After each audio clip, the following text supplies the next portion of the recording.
शाळा सुरू असताना यांना काही अभ्यास करण्याची इच्छा होत नाही आणि सुट्ट्या लागल्या की मग यांना अभ्यास करण्याची इच्छा होती. आता शाळा तर सुरू होणारच आहे. तो तिकडे अभ्यास करत होता तोपर्यंत म्हटलं काय करू, त्याचं जेवण वगैरे सगळं झालेलं होतं. मग मी म्हटले अरे खिचडी तर दुपारची भरपूर पडलेली होती. मग कारण मी दुपारी जेवलेले नव्हते. मग मला आता जाम भूक लागली होती. तर म्हटलं चला आता काय करू, तोंडी लावायला मी म्हटले आता अंडच करून घेते. मग मस्तपैकी मला ऑमलेट बनवत होते. निमिष क्रिकेटवरून आल्या आल्या जेवण करतो कारण तिकडे खूप दमतो तो खेळून खेळून. मग आल्यावर त्याला भूक लागते. मग त्याला लगेच जेवण बनवून द्यावं लागतं. मग त्याच्या वडिलांनीच आज त्याला ऑमलेट बनवून दिलं होतं आणि त्याचं जेवण झालं होतं. थोडंसं त्याचा भात उरला होता तर म्हटलं त्याच ताटामध्ये मी पण घेते. आता मस्तपैकी मी इथे माझ्यासाठी ऑमलेट बनवायला घेतलं आणि मी ऑमलेटमध्ये फक्त मीठ आणि लाल तिखटच टाकलेलं आहे. जर चपातीबरोबर मला ऑमलेट खायचं असेल तर मी कांदा टोमॅटो वगैरे सगळं टाकते, पण खिचडीबरोबर फक्त हे साधं ऑमलेटच करते.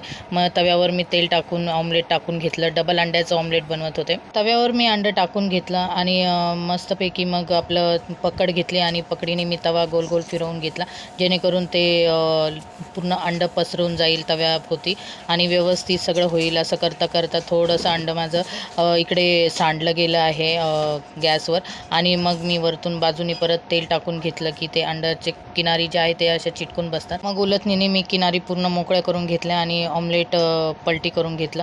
छान ऑमलेट झालं होतं आणि थोडंसं तेल टाकलं ना की असं आहे ना थपथपीत होतं ना, तर ते ऑमलेट छान लागतं हे बघा. आणि असं जाड झालं होतं. मस्त व्यवस्थित मी ते व्यवस्थित तळून घेतलं आणि प्लेटमध्ये काढून घेतलं. त्यानंतर निमिषने थोडासा भात उरवलेला होता, त्याच ताटामध्ये मी अंडं काढलं आणि तो भात पण गरम करून घेतला तव्यावर आणि पातेल्यातली जी खिचडी होती ती काढून घेतली थोडीशी, मला जेवढी लागती तेवढी, आणि ती व्यवस्थित परतवून घेतली त्या अंड्याच्या तव्यावर आणि छान असा तळून घेतला भात तळून झाल्यानंतर मग मी लगेच गॅसवर कढई ठेवून घेतली आणि त्याच्यात तेल टाकलं कारण मला पापड पण तळायचे होते. हा पापड तळल्यावर खूप मोठा होतो, म्हणजे खूपच मोठा होतो.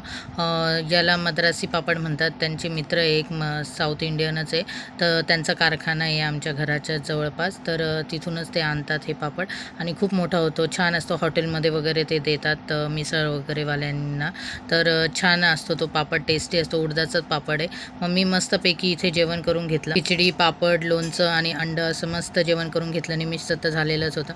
मग त्याला पापड पण पाहिजे होता, मग त्याला थोडासा पापड दिला. तो बसल्या बसल्या पापड खात होता. अक्षय रात्री चिकन चिली घेऊन येणार होते पण आम्हाला इच्छा नव्हती, पण तरी त्यांनी बळजबरी थोडी थोडी खायला लावली होती. मग मस्त इथे आम्ही चिकन चिली खाल्ली. टेस्टी असते ही चिली. निमिषला तर खूप आवडती, म्हणजे आठवड्यातून 2 वेळेस तरी चिली मागवतोच आम्ही त्याच्यासाठी. आणि मस्त इथे मग आम्ही चिलीचा आनंद घेतला. असा होता माझा आजचा दिवस. भेटू नेक्स्ट व्हिडिओमध्ये. बाय.